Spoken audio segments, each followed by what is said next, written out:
तो आज की क्लास में हम लोग क्या देखेंगे, प्रोटेक्शन ऑफ ट्रांसफॉर्मर। ठीक है, तो मतलब क्या नीड है, क्या क्या फॉल्ट आ सकते हैं आपके ट्रांसफॉर्मर में, आपके ट्रांसफॉर्मर को किस किस फॉल्ट से प्रोटेक्शन की जरूरत है। तो आज हम क्या देखेंगे, इस लेक्चर में यही देखेंगे कि हम कौन कौन से आपके एरर आते हैं आपके ट्रांसफॉर्मर में और उसे हम कैसे हटा सकते हैं। ठीक है, तो आपका जो पावर ट्रांसफॉर्मर होता है वो क्या होता है, power transformer is a major and very important equipment in the power system. जो भी आपका पावर ट्रांसफॉर्मर होता है वो क्या होता है, काफी इंपॉर्टेंट इक्विपमेंट होता है आपके पावर सिस्टम का। ठीक है, समझ गए। तो इसके लिए हमें क्या चाहिए, it's required the highly reliable protective device. तो इसके मतलब प्रोटेक्शन के लिए हमें क्या चाहिए, बहुत ही हाईली जो भी रिलायबल हो, अब ऐसा प्रोटेक्टिव डिवाइस चाहिए जो इसे प्रोटेक्ट कर सके। ठीक है, ऐसा नहीं होता कि मतलब चलो पावर ट्रांसफॉर्मर जल गया तो उसे हम रिप्लेस कर ले, काफी महंगा आता है। ठीक है, तो इसलिए क्या होता है कि जो आपका पावर ट्रांसफॉर्मर होता है वो क्या होता है, उसे प्रोटेक्ट करने के लिए हमें बहुत हाईली रिलायबल किसी प्रोटेक्टिव डिवाइस की जरूरत है। ठीक है, तो जो आपका प्रोटेक्टिव स्कीम्स होगा ट्रांसफॉर्मर का, वो किस पे डिपेंड करता है, आपके ट्रांसफॉर्मर के साइज पे डिपेंड करता है। ठीक है, तो क्या होता है कि जब protective schemes depends on the size of transformer, कि आपके ट्रांसफॉर्मर का साइज कितना है उसके हिसाब से हम क्या करते हैं, प्रोटेक्टिव जो भी उसका डिवाइस होगा वो सेलेक्ट करते हैं। ठीक है, तो जो रेटिंग होती है आपकी ट्रांसफॉर्मर की वो क्या होता है, आपके केवीए से लेके मेगा तक जाता है। ठीक है, मेगावाट तक जाता है, राइट। तो इसके लिए हम क्या करेंगे, डिफरेंट रेंज के लिए हम डिफरेंट आपका प्रोटेक्टिव जो भी डिवाइसेस यूज करेंगे। ठीक है, तो जो आपका ट्रांसफॉर्मर जो आपके ट्रांसमिशन और जो आपके ट्रांसमिशन लाइन में, ट्रांसमिशन सिस्टम में या फिर जो आपके डिस्ट्रीब्यूशन सिस्टम में यूज होता है, उसके लिए हम क्या यूज करेंगे, तो इसके लिए क्या होता है, आपका जो इसका रेंज होता है ट्रांसफॉर्मर का वो क्या होता है, फ्यू केवीए से लेके आपका क्या होता है, सेवरल 100 MVA तक जाता है, राइट। जो इसका रेंज है, जो भी हम ट्रांसफॉर्मर यूज करते हैं आपके ट्रांसमिशन और डिस्ट्रीब्यूशन सिस्टम में, उसका रेंज क्या होता है, फ्यू केवीए से लेके 100 MVA तक। ठीक है, तो इसके लिए हम क्या क्या यूज करेंगे ये हम देखेंगे। तो जो आपका स्मॉल होगा, जो आपका स्मॉल ट्रांसफॉर्मर होंगे, ठीक है, जो स्मॉल ट्रांसफॉर्मर होंगे, फॉर द स्मॉल ट्रांसफॉर्मर, उसके लिए प्रोटेक्टिव डिवाइस जो यूज करेंगे वो क्या हो जाएंगे, आपके फ्यूजेस वगैरह हो जाएंगे। ठीक है, मीडियम के लिए क्या हो जाएगा, जो आपके मीडियम ट्रांसफॉर्मर होंगे उसके लिए कौन सा प्रोटेक्टिव डिवाइस हम यूज करेंगे, मीडियम साइज ट्रांसफॉर्मर के लिए कौन सा प्रोटेक्टिव डिवाइस यूज करेंगे, ओवर करंट रिले। ठीक है, और जो लार्ज जो साइज के ट्रांसफॉर्मर होंगे उसके लिए हम क्या यूज करेंगे, डिफरेंशियल प्रोटेक्शन। ठीक है, डिफरेंशियल प्रोटेक्शन रिले यूज करेंगे, समझ गए। तो स्मॉल के लिए फ्यूज, मीडियम के लिए ओवर करंट रिले और लार्ज के लिए डिफरेंशियल प्रोटेक्शन। ठीक है, अब मीडियम के लिए भी हम डिफरेंशियल प्रोटेक्शन यूज कर ले तो क्या इकोनॉमिकल नहीं होता है ये।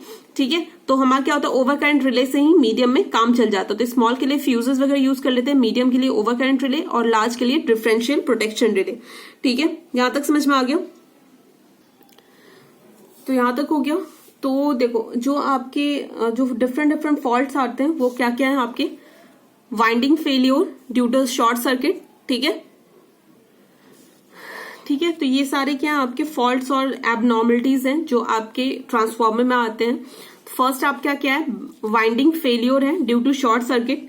ठीक है, जब आपका वाइंडिंग जो है वो अगर फेलियर होता है ड्यू टू शॉर्ट सर्किट तो आपके क्या क्या आ सकते हैं, फॉल्ट क्या क्या आ सकते हैं आपके। एक तो आपका टर्न टू टर्न फॉल्ट आता है। ठीक है, turn to turn fault, right. Second क्या आता है आपका, फेज टू फेज फॉल्ट।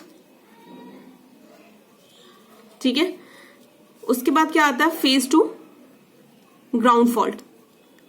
ठीक है, तो ये सारे आपके फॉल्ट्स होते हैं वो किसके कारण आते हैं, आपका winding failure due to short circuit.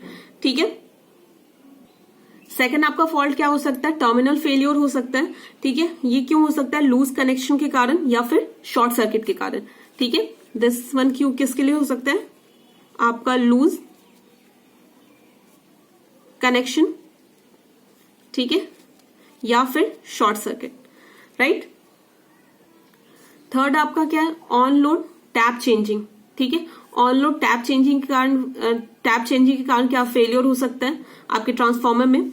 उसके बाद क्या होता है, एबनॉर्मल ऑपरेटिंग कंडीशंस, क्या हो सकती है आपकी एबनॉर्मल ऑपरेटिंग कंडीशंस आ सकती है। क्या क्या हो सकता है आपका इसमें, ओवरफ्लक्सिंग हो सकता है, ठीक है, और क्या हो सकता है आपका ओवरलोडिंग, ठीक है, और थर्ड क्या हो सकता है, ओवर वोल्टेज, ठीक है। और आपका फिफ्थ क्या है, कोर फॉल्ट। कोर में फॉल्ट आ सकता है, क्यों हो सकता है आपके, मान लो कि इंसुलेशन फेलियर के कारण हो सकता है, या फिर शॉर्टेड लैमिनेशन जो आपके होते हैं वो शॉर्टेड हो जाए, तो उसके कारण आपके कोर में फॉल्ट आ सकता है। समझिए यहां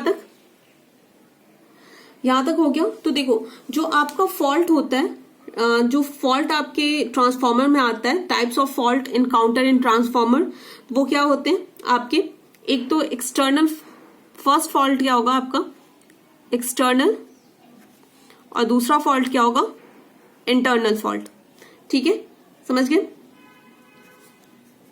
अगर आपके ट्रांसफॉर्मर के बाहर कोई फॉल्ट आ रहा है, that is external fault, and जो आपके ट्रांसफॉर्मर के अंदर आ रहा है वो क्या होगा आपका इंटरनल फॉल्ट, ठीक है। तो इन केस ऑफ एक्सटर्नल फॉल्ट क्या होगा कि ट्रांसफॉर्मर क्या होता है, ट्रांसफॉर्मर मस्ट बी डिस्कनेक्टेड, ठीक है। आपका अगर कोई भी एक्सटर्नली कोई भी फॉल्ट आता है तो ट्रांसफॉर्मर उस केस में क्या हो जाना चाहिए, आपका डिस्कनेक्ट हो जाना चाहिए। अगर आपका कोई अदर जो आपका प्रोटेक्टिव डिवाइस है, मान लो एक्सटर्नली कोई फॉल्ट आया तो उसके लिए जो प्रोटेक्टिव डिवाइस है, अगर वो क्या होता है, अगर वो प्रोटेक्टेड डिवाइस आपका क्या होता है फेल हो जाता है उस फॉल्ट को क्लियर करने में, ठीक है, तो उस वक्त क्या होना चाहिए, आपका ट्रांसफॉर्मर मस्ट बी डिस्कनेक्टेड। तो इसमें क्या होगा कि in case of external faults the transformer must be disconnected if other protective device mean to operate for the such fault and fail to operate within a predetermined time, ठीक है। आपका जो predetermined time है कि इतने time के बीच से इतने टाइम के बीच में वो फॉल्ट क्लियर हो जाना चाहिए, अगर ऐसा नहीं होता है तो आपका क्या होना चाहिए, जो भी आपका ट्रांसफॉर्मर कनेक्टेड है वो क्या हो जाना चाहिए, डिस्कनेक्ट हो जाना चाहिए, कि जो आपका फॉल्ट है आपके ट्रांसफॉर्मर तक ना जा सके, ठीक है। और जो आपका एक्सटर्नल फॉल्ट में क्या होता है, फॉर एक्सटर्नल फॉल्ट हम क्या यूज करते हैं, जो time graded over current release होते हैं एज अ बैकअप प्रोटेक्शन हम यूज करते हैं, ठीक है। Time graded over current relay क्या होता है, मैंने आपको पढ़ा रखा है कि different types of over current release क्या क्या होते हैं, ठीक है। तो उस कंडीशन में आपके क्या यूज करते हैं हम, time graded over current relay as a backup protection, ठीक है। अगर क्या होता है कि इन केस ऑफ आपका ओवर करंट कंडीशन आ जाए, ओवरलोड कंडीशन आ जाता है, ठीक है, और बहुत देर तक वो सस्टेन कर जाता है, तो उस केस में आपका transformer should not be allowed to operate for a long duration. उस केस में आपका ट्रांसफॉर्मर लॉन्ग ड्यूरेशन के लिए रन नहीं करना चाहिए, ठीक है। कि मान लो कि आपका ओवरलोड जो भी है, ओवरलोड कंडीशन आपके ट्रांसफॉर्मर पे आ जा रहा है, बहुत देर तक के लिए ओवरलोड आ जा रहा है, कंडीशन आ रहा है, ठीक है। तो उस केस में क्या होना चाहिए, आपका transformer should not be allowed to operate for a long duration of time, ठीक है। और ये ओवरलोड जो है कंडीशन, वो किससे हम फाइंड आउट करेंगे, थर्मल रिले हम यूज करते हैं। Thermal relay are use to detect the overload condition and give a alarm, ठीक है। तो ये था आपका एक्सटर्नल फॉल्ट। अब हम क्या देखेंगे, इंटरनल फॉल्ट। आपका सेकंड क्या है, एक्सटर्नल फॉल्ट, ठीक है। एक्सटर्नल फॉल्ट को हम दो पार्ट में कैटेगराइज करते हैं। फर्स्ट देखते हैं आपका कौन सा होता है, फर्स्ट होता है शॉर्ट सर्किट इन ट्रांसफॉर्मर, ठीक है, ट्रांसफॉर्मर वाइंडिंग एंड कनेक्शन, ठीक है। फर्स्ट पार्ट देखते हैं, उसके फिर सेकंड पार्ट देखेंगे। तो क्या होता है कि आपका जो आपका ये क्या होता है, short circuit in transformer winding and connection, ये क्या होते हैं कि this type of electrical fault क्या होते हैं, काफी सीवियर होते हैं नेचर में, ठीक है। और ये क्या होता है, इमीडिएटली आपका क्या करते हैं, डैमेज करते हैं, ठीक है, समझ गए, ठीक है। तो इस टाइप के फॉल्ट क्या होते हैं, काफी सीवियर होते हैं और इमीडिएट आपका डैमेज करते हैं। तो सच टाइप ऑफ फॉल्ट को हम क्या करते हैं, आपके जो वाइंडिंग टर्मिनल होता है वहीं पे हम इसे क्या करते हैं, डिटेक्ट कर लेते हैं, ठीक है। कैसे करते हैं, by unbalance in voltage and current. आपका देखते हैं कि अगर आपके वाइंडिंग टर्मिनल पे कोई भी आपका अनबैलेंस हो रहा है आपके वोल्टेज और करंट में, तो हम क्या करते हैं, इस फॉल्ट को डिटेक्ट कर लेते हैं वहां से। ठीक है, तो ये क्या होता है कि this type of fault included line to ground, line to line fault और interturn fault on the HP and LV windings. ठीक है, तो ये क्या क्या होते हैं ये बाद में हम देखेंगे। तो ये क्या होते हैं कि जो इस टाइप के जो फॉल्ट्स होते हैं वो क्या क्या उसमें होते हैं, लाइन टू ग्राउंड फॉल्ट हो सकता है, लाइन टू लाइन फॉल्ट हो सकता है, इंटरटर्न फॉल्ट हो सकता है on LV and HP winding.